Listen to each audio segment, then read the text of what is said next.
사랑했다는 기억을 갖고 있는 사람들은 현재에도 긍정적이며 괜찮은 삶을 살고 있을 가능성이 높아요. 그런데 우리 영화 보다가 보면은 부모님이 없고 사랑받지 못했기 때문에 무지 강인한 캐릭터들이 나와요. 말이 안 되지요. 예를 들어서 어떤 분이 3살, 4살, 7살 하다가 20대 중반이 됐는데도 아버지, 어머니한테 뺨을 맞았다. 나는 항상 사랑받지 못하다는 생각을 하면서 자랐어요. 그러면서 관계가 깨진 이유를 사랑받지 못한 나의 과거에서 찾아요. 그래서 사랑받지 못했다는 기억이 현재 나의 뇌를 갖다 완벽히 차지하고 있는 사람은요,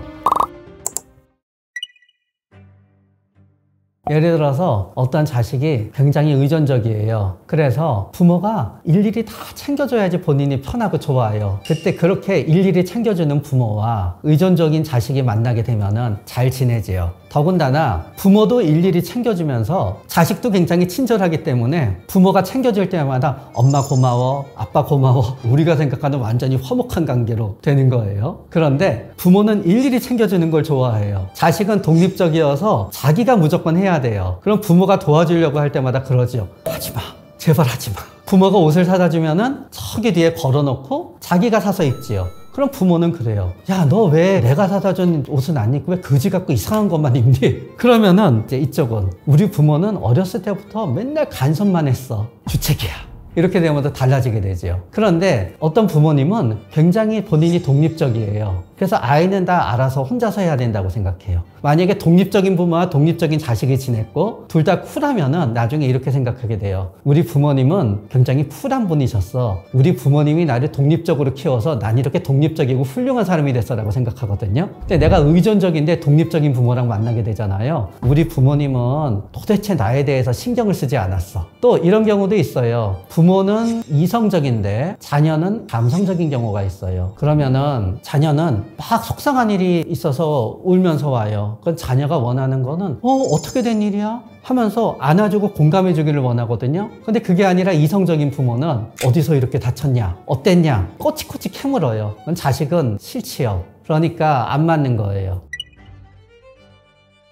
사랑받지 않고 자랐기 때문에 유약할 수도 있고요. 현재가 약하기 때문에 나의 약함의 원인을 사랑받지 못했음에서 찾을 수도 있어요. 우리 영화 보다가 보면은 영화에서 많이 접하게 되는 캐릭터가 있어요. 부모님이 없고 사랑받지 못했기 때문에 무지 강인한 캐릭터들이 나와요. 그 영화에서 그 캐릭터들을 보면은 우리는 공감해요. 맞아, 혼자 살아남기 위해서 저렇게 강해졌어. 그러나 실제로는 어떻게 생각하냐 하면은 나는 사랑받지 못해서 이렇게 약해. 말이 안 되지요. 그렇기 때문에 내가 현재 유약한 거에는 어려서부터 내가 사랑받지 못해서 내가 유약해진 부분도 있지만 내가 유약하다가 보니까 나는 현실에서 사람들이 주는 사랑으로 내 마음이 메워지지 않기 때문에 나의 마음은 과거에서도 사랑을 찾게 되는 거고 미래에서도 사랑을 찾게 되는 건데 과거를 생각했을 때 내가 원하는 만의 사랑이 과거의 나의 추억에서 찾아지지 않는 거예요. 그래서 약함에서 벗어나게 되잖아요. 그러면은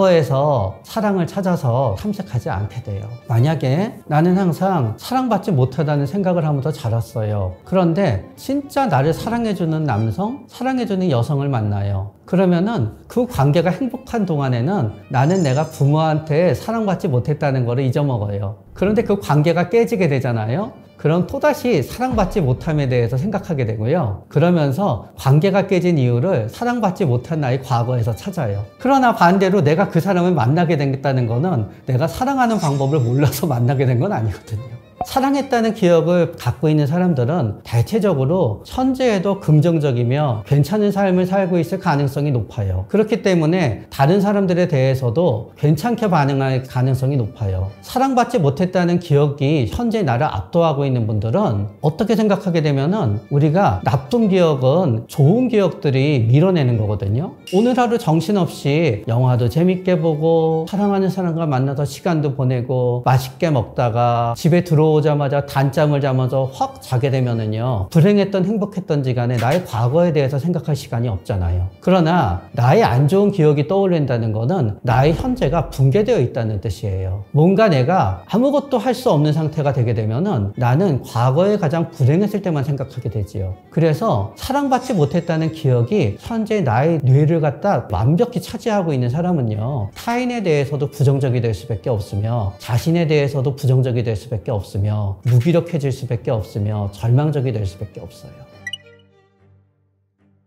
현재 하루하루를 즐겁고 재미있게 사는 거예요. 그래서 어려서의 상처를 가급적 떠올리지 않을 정도로 행복한 시간을 많이 만드는 거지요. 그리고 또 사실이든 사실이 않든지 간에 나는 어려서의 상처가 나의 삶에 영향을 갖다 주지 않는다고 한번 믿어보는 거예요. 어렸을 때의 상처가 나의 삶에 영향을 준다고 생각하게 되면은 나의 삶은 죽을 때까지 바뀌지 못하게 돼요. 차라리 어렸을 때 진짜 상처를 주는 게 진실일지언정 우리는 어렸을 때 상처에서 벗어나기 위해서는요, 어렸을 때 상처는 현재의 나의 원인이 될 수 없어라고 생각하는 게 합리적인 거예요.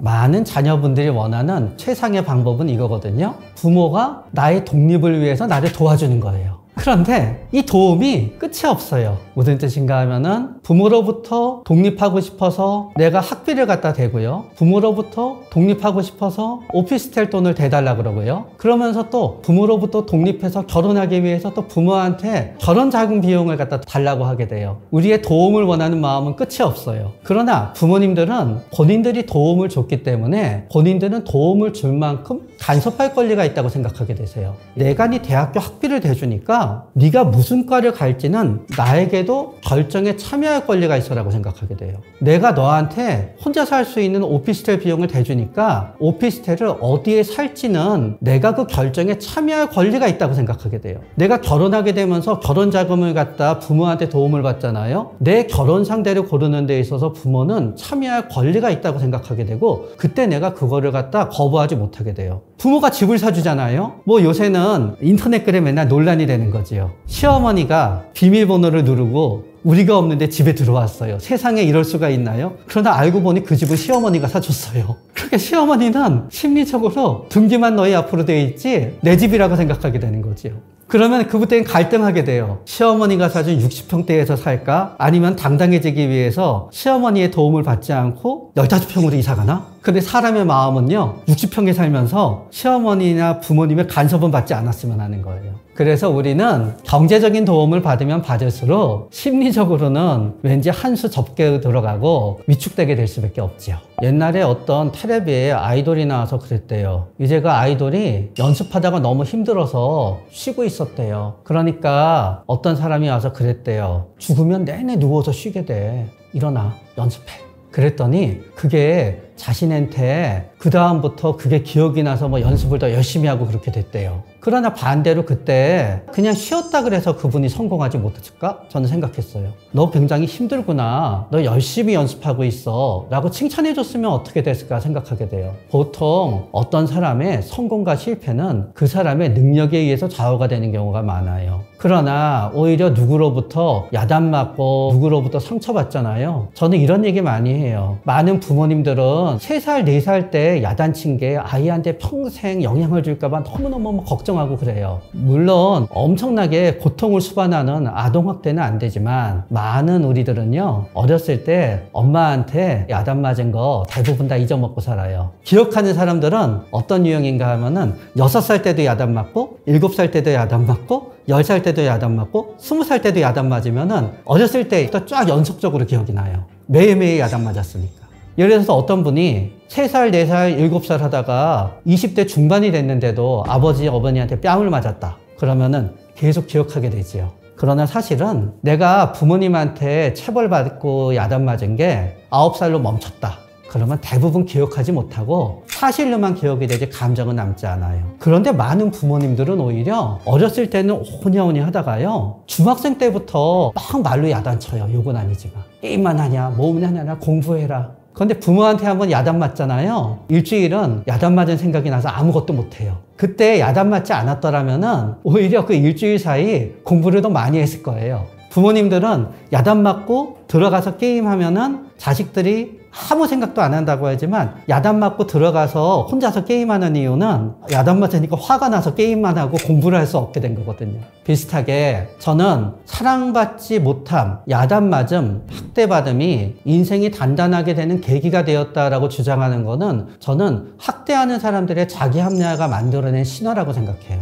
그럼으로써 학대자들은 약자를 괴롭히면서 그거를 실현으로 포장하려고 그러거든요. 그렇기 때문에 사랑받지 못함, 무시당함, 냉담, 혹은 상처받음, 그런 거는요, 저는 기억에서 잊혀지고 그때의 굴욕감이 마음에서 사그러져야 되는 거지, 그거를 자꾸 상기하면서 성장의 발판으로 삼는다는 거는, 물론 그런 분도 있겠지만 저 개인적으로는 별로 권하고 싶지 않아요.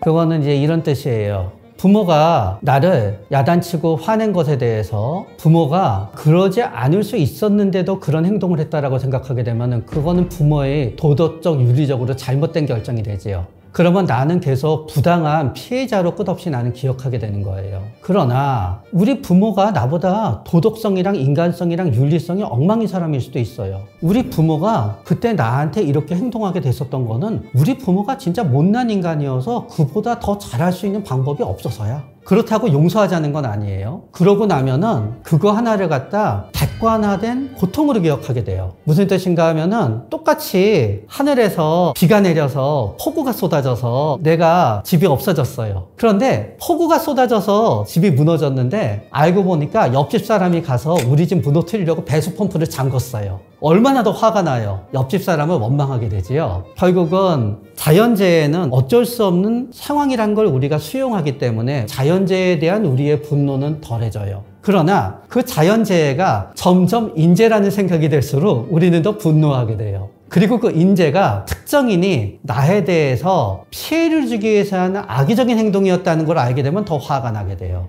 마찬가지예요. 부모가 나한테 한 행동에 대해서 부모의 한계였다는 거를 갖다 수용하고 나면은 객관화가 되기 때문에 그거를 갖다 거기에서 벗어나기가 조금은 더 나아지지 않을까라고 생각하게 되는 거예요. 만약에 사랑해주는 사람이 있으면 자신감은 회복이 돼요. 그 사랑해주는 사람이 꼭 이성일 필요는 없어요. 내 주위에 자존감은요, 나 스스로 올라가는 게 아니라 보통 남이 올려줘요. 내 주위에 있는 사람이 다 나를 좋아해 주잖아요. 그럼 아무리 우리 부모가 어려서 나를 미워했더라도요, 나는 괜찮은 사람이다 라고 하면서 자존감이 올라가요. 그리고 이런 우화가 있어요. 어떤 아이는 부모가 전부 노벨상 수상자였어요. 그런데 우연히 할렘에 있는 갱에 입양이 됐어요. 그래서 어렸을 때부터 그 사람은 공부하잖아요. 되게 많이 야단 맞았대요. 이건 해서 뭐해? 그러고 나서 도둑질하러 가서 망 보라고 했거든요. 망을 보라 그러니까 막 쫄아서 망도 제대로 못 봐요. 그러다가 그 사람이 소년원에 갔어요. 거기서부터 열심히 공부했어요. 그래가지고 나중에 교수가 됐어요. 그럼으로 인해서 그 사람은 어렸을 때는 정직하게 해서 열심히 뭔가를 성취하는 게 부모한테 미련하다고 야단 맞았지요. 자존감이 낮아졌지요. 그러나 부모한테 야단 맞은 자신의 도덕성이 자신을 성공으로 이끌어주게 되잖아요. 자존감은 올라가게 되지요. 그래서 또 우리는 뭐가 되었든 내가 잘하는 걸 통해서 우리는 인정받으면은 우리의 자존감은 올라가요. 그러나 그거보다 더 중요한 게 있어요. 나의 자존감을 떨어뜨리는 대상을 피해야 돼요. 내가 아무리 친구들이 전부 다 나한테 훌륭하다고 했는데 집에 가자마자 부모가 나한테 너네 그거밖에 못하냐고 무능력하다고 야단쳐요. 그러면 부모님과 사는 한 내 자존감은 낮에는 올라갔다가 밤에는 떨어졌다가를 되풀이해요. 부모님이 나를 야단치는 건 아니지만 우리 부모님은 일주일에 두세 번씩은 꼭 서로 욕설을 하면서 싸워요. 집에 들어가서 부모님이 서로 욕하면서 싸우는 걸 들으면 내 자존감은 낮아져요. 그러나 부모님한테 아무리 얘기해도 바뀌지 않아요. 그럴 때는 부모님과 떨어져야지 나의 자존감은 올라가겠지요. 그러기 위해서는 나의 독립을 위한 최소한도의 경제적인 부분이 받쳐줘야 돼요. 또 사랑할 때도 마찬가지지요. 굉장히 나를 싫어하는 사람한테 매달려서 사랑을 이어가요. 그럼 자존감은 계속 떨어져요. 그 사람이랑 헤어져요. 그런 다음에 나를 좋아해줘서 나를 떠받들어주는 사람을 만나요. 내 자존감은 올라가요. 그거는 어린 시절의 성장 과정이 중요한 게 아니라 어린 시절을 갖고 있는 성격의 일부가 끝까지 유지가 되기 때문에 그래요. 예를 들어서 사회적 불편감이라는 우리가 용어가 있거든요. 사람들이랑 같이 있으면 되게 낯설고 힘들어하는 분들이세요. 근데 그분들을 보면은 어렸을 때 어린이집이라든가 유치원이라든가 초등학교 때도 사람들이랑 있으면 낯설고 혼자 있는 거를 굉장히 좋아했어요. 그런 분 같은 경우에는 어렸을 때 성격이 쭉 이어져 가는 건데 그분이 하필 부모님이 무서운 사람이었어요. 그럼 그분은 생각하게 되거든요. 어렸을 때 내 부모님이 무서운 사람이어서 나는 겁이 많아서 위축되어서 지내다가 보니까 나이 들어서도 이렇다라고 생각하게 되거든요. 그런데 오히려 반대로 이런 이론이 있어요. 우리가 갖고 있는 본질적인 본성은 오히려 어렸을 때가 아니라 30살 이후에 발현이 된다고 생각하는 이론이 있어요. 뭔가 하면 어떤 사람은 알코올 중독이 될 수 있는 유전 요인을 갖고 태어났어요. 그렇기 때문에 술을 못 마시는 15살까지는 굉장히 착한 아이인 거예요. 그런데 술을 마시면서부터는 달라지게 되는 거죠.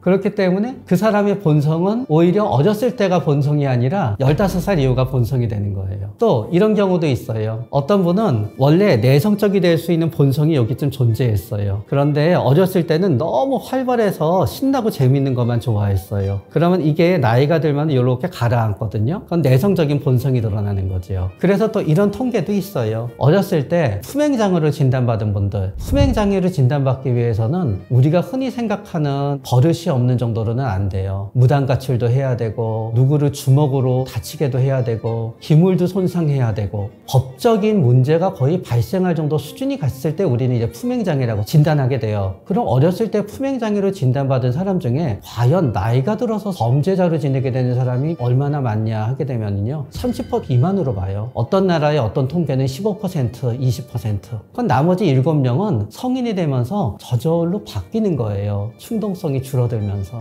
그렇기 때문에 환경은 절대적인 요소로 작용할 수 있지만 사실은 환경이 작용하는 요소는 내가 성인이 되면서부터는 오히려 환경의 영향보다는 나 자신이 갖고 있는 본능의 영향이 더 많이 나올 수 있게 되는 거예요. 그래서 또 이런 분도 있어요. 어렸을 때는 무지무지 겁이 많았어요. 그런데 나이가 들면서 점점 머리가 좋아져요. 예를 들어서 우리가 초등학교 1학년에서 IQ 150인 사람이랑 고3인데 IQ 110인 사람이랑 비교하잖아요. 당연히 고3인데 IQ 110인 사람이 더 똑똑한 거예요. 그러니까 어렸을 때는 상황 판단 능력이 모자라기 때문에 4살, 5살 때는 무조건 사람을 다 무서워했어요. 그런데 초등학교 6학년, 중학교 1학년 되잖아요. 그럼 그때부터 급속도로 겁이 없어지는 사람이 있어요. 그래서 쭉 봤을 때는 환경이 주는 요인은 우리가 어떤 사람이 되느냐에 있어서 무시할 수 없는 요소를 갖고 있지만 실제로 우리가 어떤 사람이 되느냐에는 영향을 주지 않아요. 그러나 환경은 내가 괴로운 어린 시절을 보냈다 그러면요 나의 마음속에 괴로움이 남아서 때때로 나한테 고통을 주는 영향을 줄 수는 있어요. 또 나의 마음속에 굉장히 즐거운 기억만 있다 그러면은요 때때로 힘들 때 즐거운 기억이 나면서 조금 보상받을 수 있는 부분은 있어요.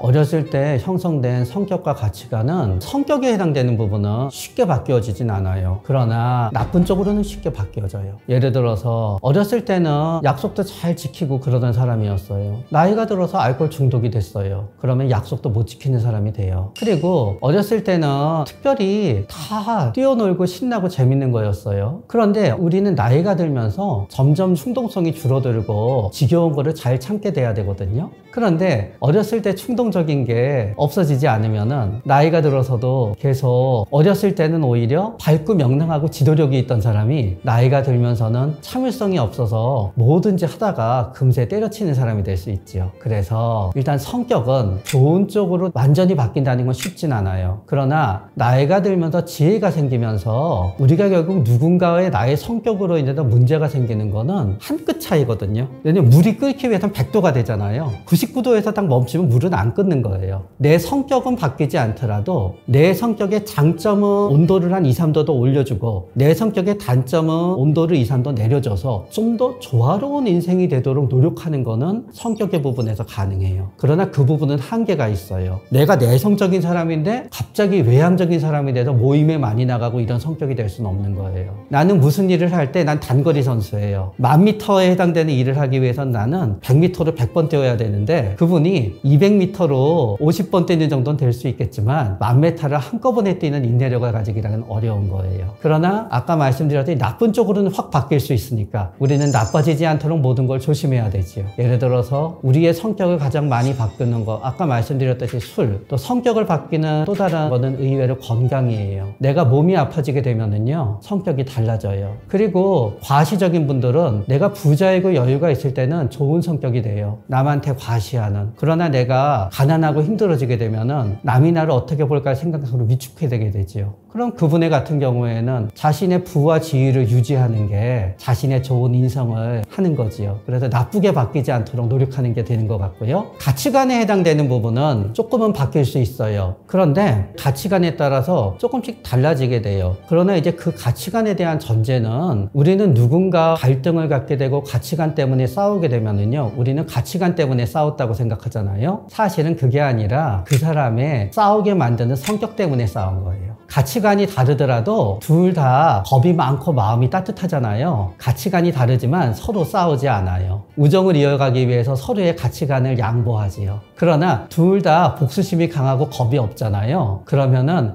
가치관이 다르면은 끝까지 네가 옳다 내가 옳다 끝까지 가는 거예요. 그래서 인간이 가진 가치관은 그 사회가 바뀌면서 조금씩은 바뀌어요. 우리나라 같은 경우에도 옛날에 무조건 아들은 하나 있어야 돼 가치관이었어요. 그러나 지금은 가치관이 바뀌었지요. 옛날에 무조건 결혼해야 돼. 지금은 가치관이 바뀌는 거예요. 그래서 가치관은 그 사회가 전체가 바뀌어가게 되면은 나도 그 사회에서 살아가기 때문에 어느 정도 가치관의 변동은 가능해요. 그러나 그 가치관의 차이를 갖다 싸움으로 이끄는 성격은 아주 확 바뀌기란 어려워요. 그래서 가치관 때문에 싸우는 게 아니라 자기가 갖고 있는 공격성 때문에 싸우게 된다는 거를 우리는 인지해야 되는데, 많은 분들이 내가 공격적이어서 싸운다는 거를 갖다 부정하고 싶기 때문에 나는 내 가치관을 지키기 위해서 싸웠다라고 포장하는 거예요.